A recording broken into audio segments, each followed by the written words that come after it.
Boa tarde, meus queridos. Boa tarde.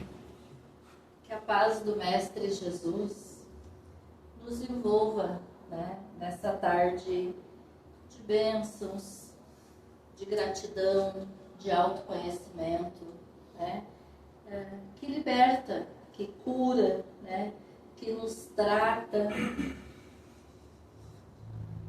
É muito bom já movimentarmos a vontade nesta busca, neste ideal, né? Isso já é um avanço. Nós estarmos aqui num sábado à tarde, buscando entender as mensagens do Mestre Jesus à luz da doutrina espírita, né? É um avanço por um novo caminhar, por um novo propósito para esta nossa existência, que muitas vezes, né, traz as suas dificuldades. Isso nos conforta. E hoje nós viemos aqui falar sobre o capítulo 24, o item A Coragem da Fé. Maravilhoso este item. E eu agradeço muito ao convite de vocês e a proposta de estudar este item que tanto me esclareceu e me favoreceu nestes tempos difíceis, né? Então, este capítulo traz o título de Não coloqueis a candeia sob o alqueire. Ou seja, né, não esconda a sua luz. Para isso, precisamos de muita coragem, para que a gente não esconda a nossa própria luz. E apesar dos medos, né, continuamos a nossa caminhada. Com coragem, enfrentamos situações difíceis, né? Buscamos forças onde muitas vezes achamos que não teria, né? E vamos buscando. No dicionário, coragem significa firmeza, firmeza de ânimo, significa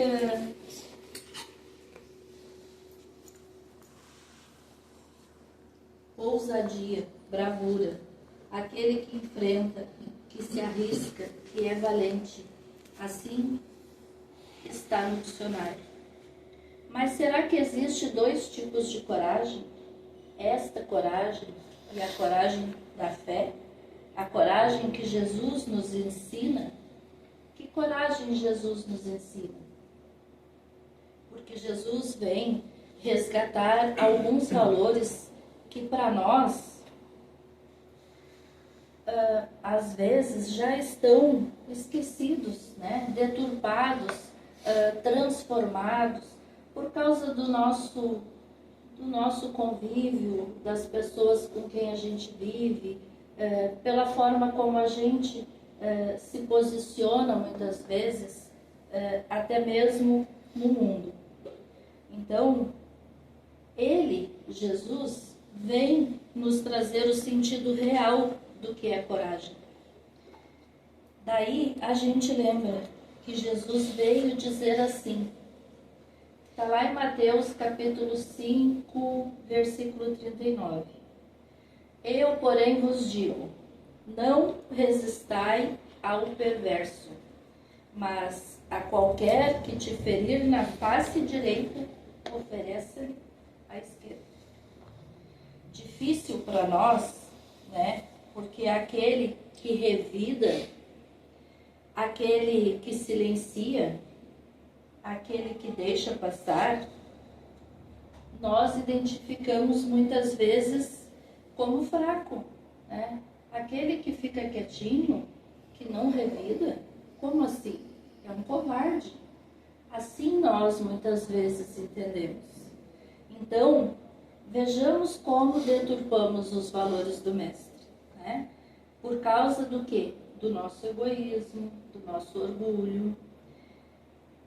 Entendemos que quando o outro se cala, ele não se posiciona, ele não age, ele é uma mosca morta, né? Ele tá ali fazendo o quê? Que não faz logo, né, o outro entender as coisas. Então, nós entendemos isso, na maioria das vezes, como um sinal de fraqueza. Mas Jesus mostra o contrário. Jesus, ele nos mostra que aquele que silencia, na verdade, ele está sendo mais forte. Porque ele não está combatendo o outro, mas ele está combatendo a si mesmo. E é este o propósito da nossa vinda neste mundo. O autoconhecimento, né? O burilamento, a transformação interior. Porque a gente já vem de milênios se entregando ao orgulho da devolução imediata. Olho por olho, dente por dente. Era uma justiça no mundo antigo, uma forma de justiça, né? No mundo antigo. Numa época em que o ferimento gerava um massacre, uma ofensa gerava uma guerra. Então, Moisés precisou estabelecer esta lei para que diminuísse, freasse de alguma forma, né, esta violência toda, diminuindo a justiça, no caso a lei da época. Então tornou que se a pessoa roubou, ela vai perder o braço. Se a pessoa fez mau uso dos olhos, vai perder os olhos. Era mais ou menos assim, né? Era proporcional ao desenvolvimento, ao processo evolutivo, e eu digo até nosso mesmo, lá naquela época, porque somos seres que reencarnam e que vêm crescendo e evoluindo. Então, foi necessário que passássemos por esta reforma, digamos assim, né? Mas era uma forma de limitar a violência, porque antes era uma guerra, agora é uma ação justa, vai fazer só isso. Era assim, né? Para um povo totalmente violento. Jesus não contraria a lei de Moisés, ele eleva a lei, né? Oferece a outra face.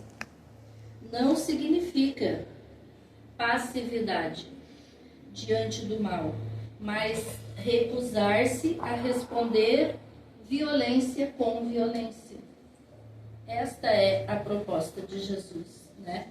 Rompendo o ciclo da agressividade, mostrando que o agressor não controla o meu interior, que a raiva, o ódio está no outro, não precisa estar em mim. Então, Jesus nos convida a olharmos as nossas fraquezas, né? Construindo esta fortaleza moral dentro de nós. Dizendo sim, sim, sim, não, não, né? Nos posicionar, sim. Não revidar a violência com violência. Por isso que Kardec trouxe para esta reflexão de hoje, né? E dentro deste capítulo, que a gente não pode, né, esconder a nossa luz, que vem falar sobre expor a nossa fé, ele vem falar sobre a coragem da fé. Entendemos que para acender a nossa luz, precisamos desta inteligência moral, né? Desta reflexão mais profunda de quem sou eu, de quem é o outro, de que lugar nós nos encontramos. Oferecendo a outra face, a face do Evangelho de Jesus, dos ensinamentos do Mestre, né? Com a sabedoria adquirida nos exemplos dele, dos exemplos de Jesus. Ele nunca agrediu ninguém, nunca ofendeu nenhuma pessoa, A única vez que Jesus foi, digamos que agressivo, foi lá na época, nos vendilhões no templo, né? Quando ele ficou bravo e revidou aquela folia, né, dentro do templo. Então ele usou talvez de uma aspereza, mas ele não foi violento com ninguém. Ele apenas defendeu.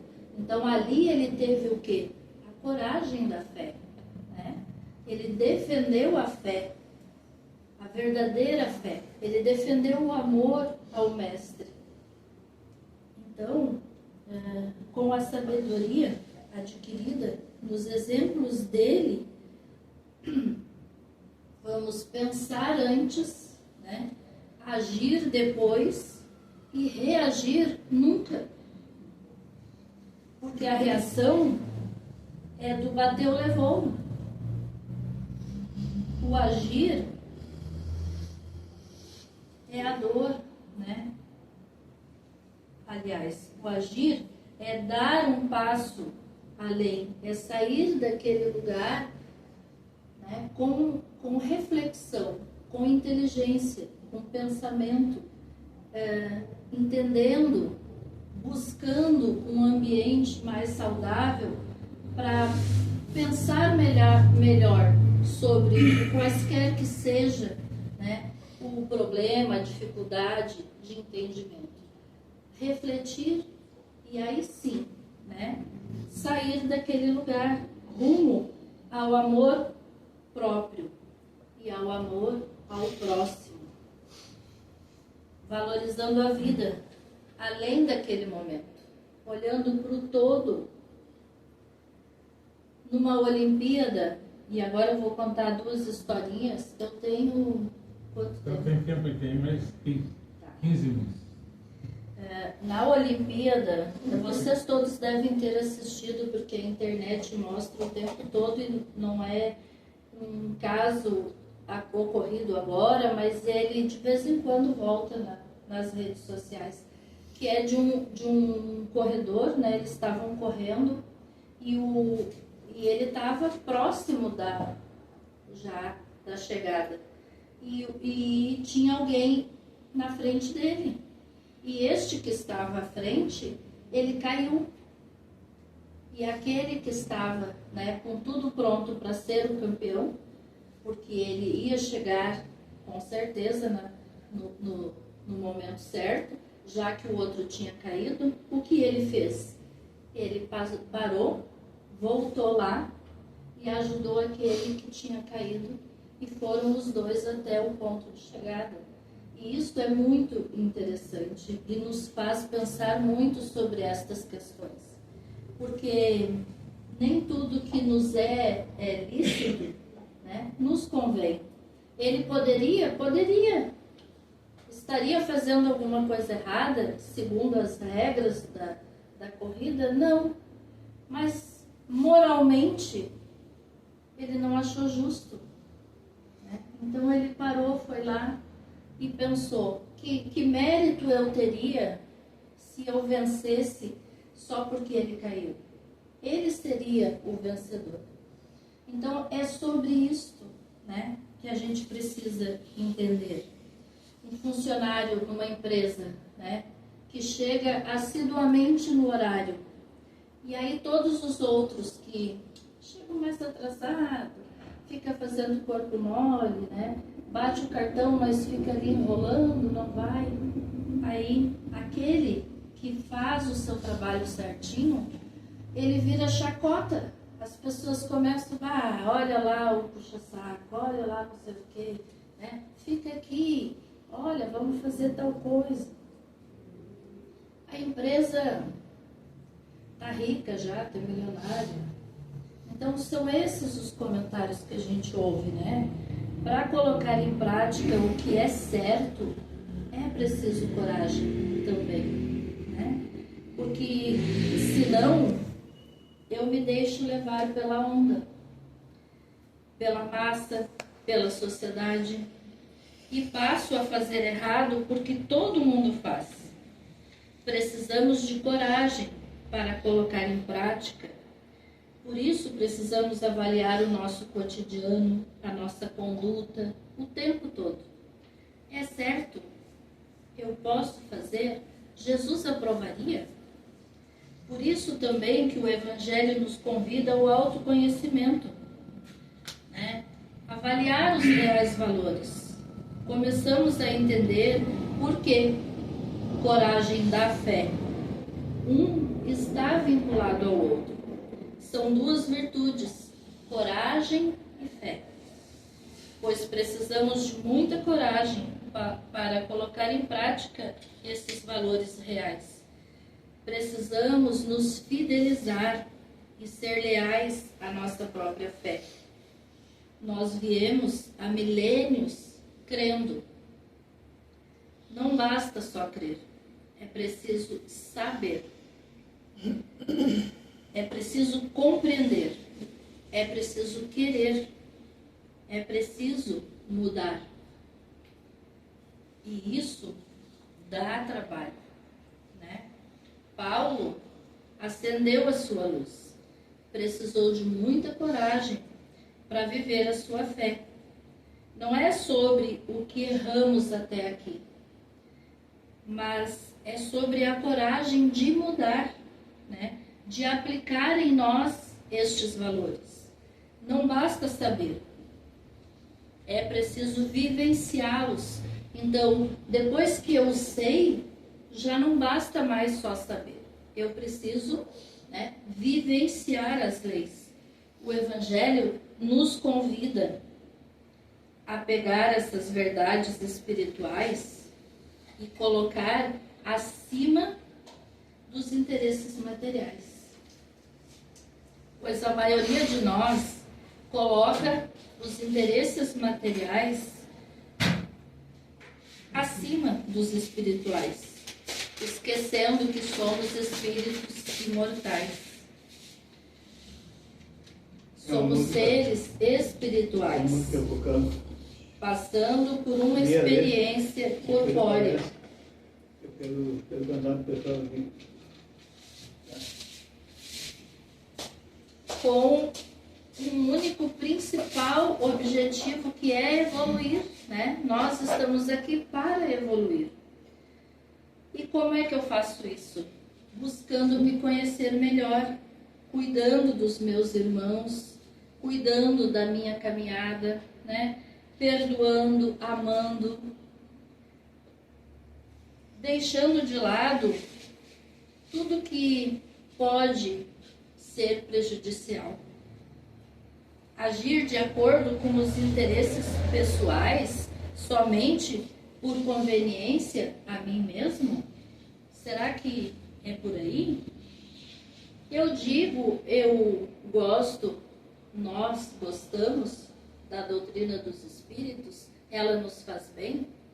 A gente vem aqui, recebe, une as nossas mãos, né? Pede a Deus, pede a Jesus, para que a gente receba essas energias tão boas, né? Que nos curam, que nos aliviam, que melhoram o nosso sono. Por um acaso, nós recebemos na entrada ali alguém nos dizendo: peraí, deixa eu ver aqui. Não, hoje tu não vai receber porque tu não foi bonzinho. Esta semana você fez isso, isso e aquilo. Não, Jesus, ele nos atende imediatamente. Basta que a gente una as nossas mãos e peça, né? Senhor, me dê, me ampare, me ilumine, me ajude. Quando a gente pede por nós, pede pelos nossos irmãos, nós somos atendidos. Então, é assim que nós precisamos compreender aquele que necessita também de amparo. Aquele outro lá em casa, lá na rua, lá no trabalho, né? Aquele que às vezes é a pedra no meu sapato. É desta forma. Na verdade, este irmão está pedindo socorro, está pedindo auxílio para melhorar, para mudar, para sair daquele lugar ruim, né? Então, depende do ambiente em que eu me encontro, na rua, no trânsito, no lar, será que eu deixo de lado estes conceitos, estes preceitos espirituais? Quantas vezes nós apagamos a nossa própria luz por conveniência? E deixamos de fazer o certo, deixamos de nos posicionar, de expor a nossa fé.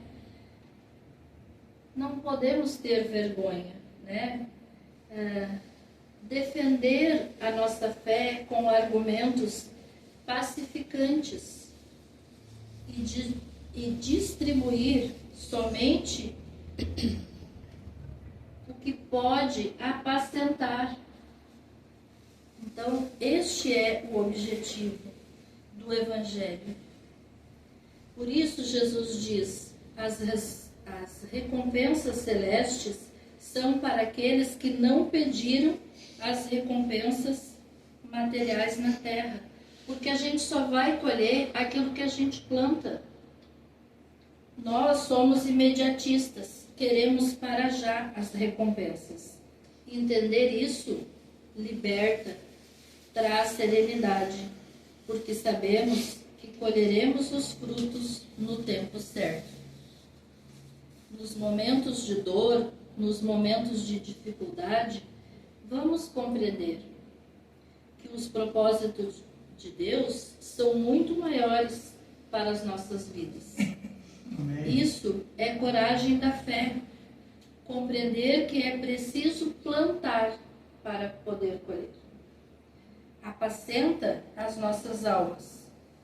Por isso que Jesus nos diz, aliás, ele disse a Nicodemos, né? Não basta conhecer as Escrituras, é preciso vivenciá-las. Ninguém chegará ao reino de Deus se não nascer de novo. A fé, ela é construída, ela é alimentada, ela é vivenciada. E é de vivência a vivência. É na resistência que vamos compreender que é sempre entre eu e Deus. Nunca é entre eu e o outro. Então não adianta, né, a gente ficar que nem dois gatos brigando. Construindo a fé com coragem de enfrentar o comodismo. Continuar fazendo o bem, mesmo recebendo em troca a injúria, a ingratidão. Mas quando a gente faz um bem, quer logo o reconhecimento. Ainda é do nosso lugar, né, de provas e expiações. Então, para perdoar, para pedir desculpas, para reconhecer que errou, para olhar para as nossas fraquezas, é preciso sim muita coragem. Se posicionar de forma correta, mesmo sabendo que alguns ou muitos vão ficar contrariados. Saber se posicionar não para convencer, mas para se pautar no bem por si próprio e pelo nosso próximo.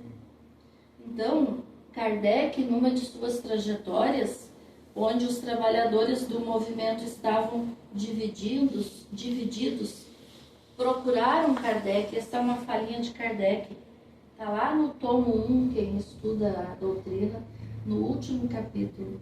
Ele diz assim, os próprios espíritas, né, foram até ele. E agora, Kardec, como é que o senhor vai se posicionar? Um puxa para cá, outro puxa para lá, né? Daí ele diz assim, com uma lucidez, né, imensa, de quem é leal aos ensinamentos, porque Kardec era esta pessoa, e porque muitas vezes nós somos testados, não no nosso trabalho aqui espírita, quem já é trabalhador, mas na nossa vida, né, na nossa casa, com os nossos amores, muitas vezes. Então, ele responde, vou ficar do lado da caridade e do amor. Eu vou ficar do lado sempre do bem. Este é o lado certo, né? Ele vai simplificando aquilo que Jesus nos disse. Então, é preciso coragem, coragem da fé, para ser fiel aos valores que nós escolhemos abraçar. Se foi aqui que eu me entendi, se é aqui que eu me identifico, se é aqui que eu me encontro, então façamos o esforço de vivenciá-la com coragem e fé. Deus abençoe a nós todos. Muito obrigada.